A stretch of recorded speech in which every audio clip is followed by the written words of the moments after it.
विजय भारत माता के जिन महान सपूतों के सर्वोच्च बलिदान के कारण प्राप्त हुआ था, उनके परिवार के सभी सम्मानित सदस्यगण और उपस्थित भाइयों बहनों, आज पूरा देश कारगिल विजय दिवस का आयोजन कर रहा है और इस अवसर पर भारत माता के उन सभी महान सपूतों के प्रति नमन करते हुए उन्हें अपनी विनम्र श्रद्धांजलि अर्पित कर रहा है, जिन्होंने देश की आज़ादी को अक्षुण्ण रखने के लिए, भारत की एकता और अखंडता को बनाए रखने के लिए अपना सर्वोच्च बलिदान दिया है। कारगिल युद्ध भी स्वतंत्र भारत का एक ऐसा युद्ध है जो भारत पर पाकिस्तान ने जबरन थोपा था। मई 1999 में ये कारगिल युद्ध प्रारंभ होता है और 26 जुलाई 1999 को, यानी आज ही के दिन 1999 को कारगिल युद्ध में भारत की विजय की घोषणा भी हुई थी। लेकिन इस विजय के साथ ही जहां पूरी दुनिया के अंदर पाकिस्तान एक्सपोज हुआ था कि यह कैसे भारत के अंदर घुसपैठ करता है, कैसे इसने भारत पर युद्ध जबरन थोपा है, कैसे पूरी दुनिया के लिए पाकिस्तान अपने आप में एक सिरदर्द बना हुआ है, वहीं साथ ही साथ भारत के बहादुर जवानों के शौर्य और पराक्रम को एक बार फिर दुनिया ने देखा। इस युद्ध में अनेक वीर सैनिकों ने अपना सर्वोच्च बलिदान दिया था, जिसमें लखनऊ से captain Manoj Kumar Pandey, captain Aditya Mishra, lance Naik Kewalanand Dwivedi,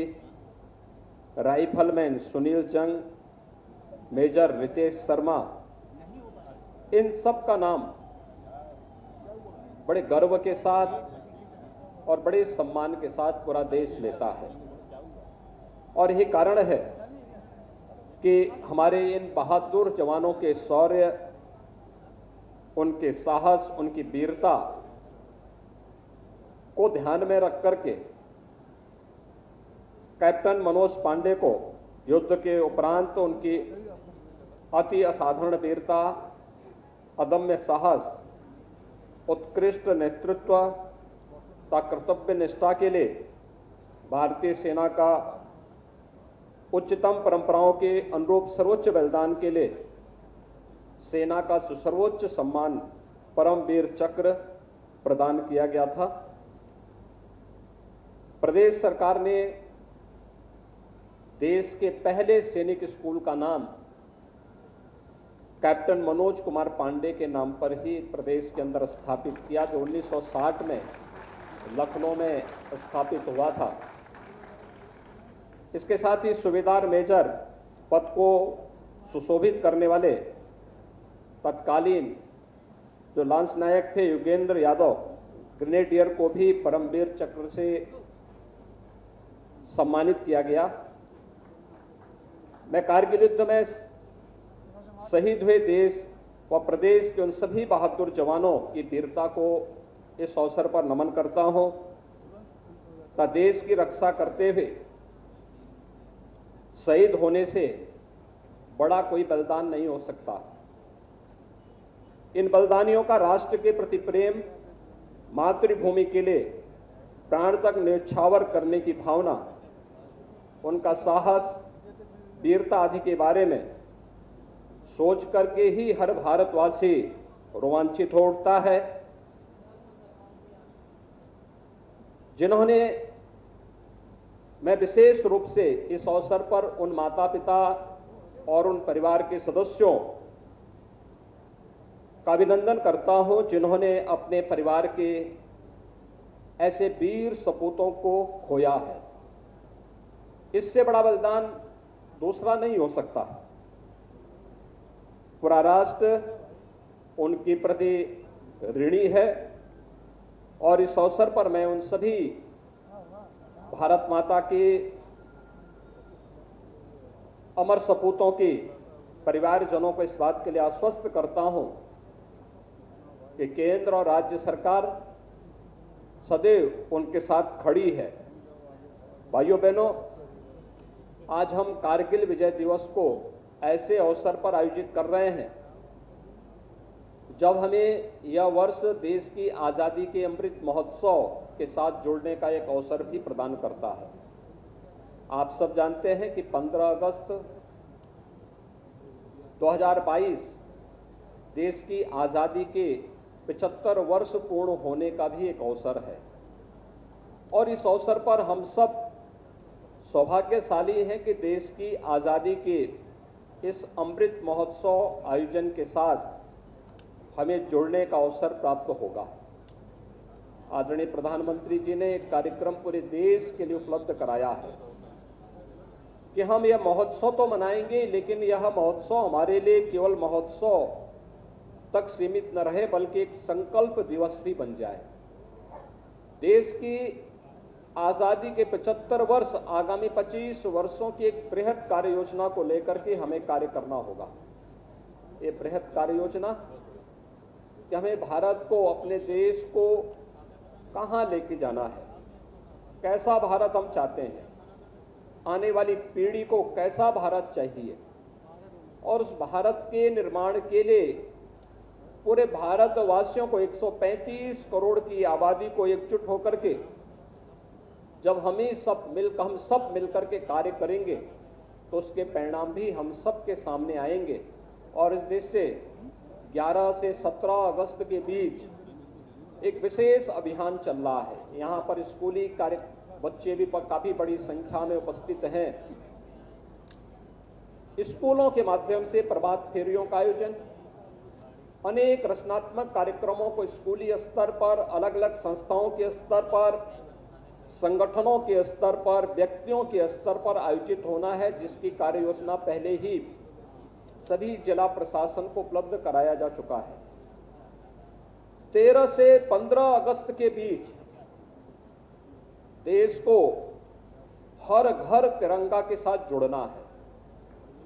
Bharat के आन मान और शान का प्रतीक, भारत के गौरव और गरिमा का प्रतीक, भारत के शौर्य, भारत की शांति और भारत की प्रगति का प्रतीक भारत के तिरंगे को हर घर पर लहराने की एक व्यापक कार्य योजना भी बनाई गई है। और मुझे लगता है कि हर भारतवासी को चाहिए कि अपने घर पर तिरंगा लगा करके भारत के राष्ट्रीय प्रतीकों के प्रति हम सम्मान का भाव व्यक्त करें। भारत के इन प्रतीकों के प्रति सम्मान का भाव, भारत के महापुरुषों के प्रति सम्मान का भाव हम सबके मन में पैदा करें, जो हमें उन संकीर्णताओं से ऊपर उठने की प्रेरणा प्रदान कर सके, जो हमें जाति, मत, मजहब, क्षेत्र, भाषा या किसी भी उन संकीर्णताओं के दायरे में कैद करके भारत को कमजोर कर रहा है। उन संकीर्णताओं से ऊपर उठ करके हम सबको मिलकर के एक भारत, श्रेष्ठ भारत बनाने की प्रधानमंत्री मोदी जी की परिकल्पनाओं को साकार करने के लिए पूरे भारतवासियों को जुड़ना होगा। और इस अवसर पर मैं चाहूंगा कि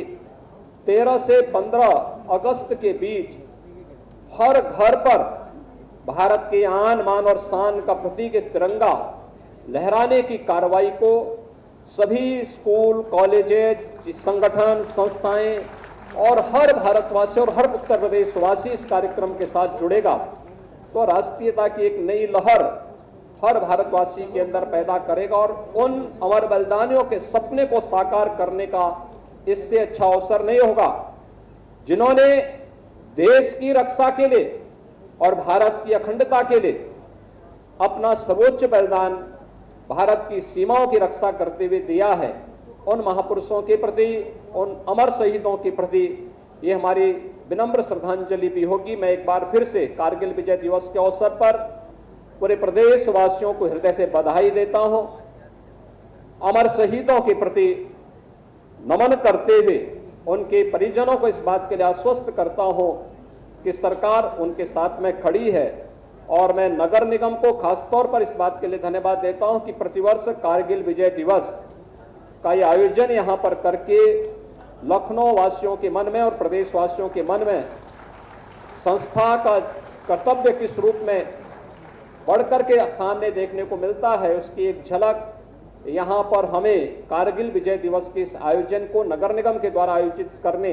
के इस कार्यक्रम के अवसर पर देखने को मिलता है। मैं एक बार फिर से भारत माता के उन सभी अमर शहीदों के प्रति जिन्होंने अपना सर्वोच्च बलिदान भारत माता की सुरक्षा के लिए, भारत माता की अखंडता के लिए दिया है, उन्हें कोटि कोटि नमन करते हुए अपनी विनम्र श्रद्धांजलि अर्पित करता हूं। धन्यवाद। जय हिंद।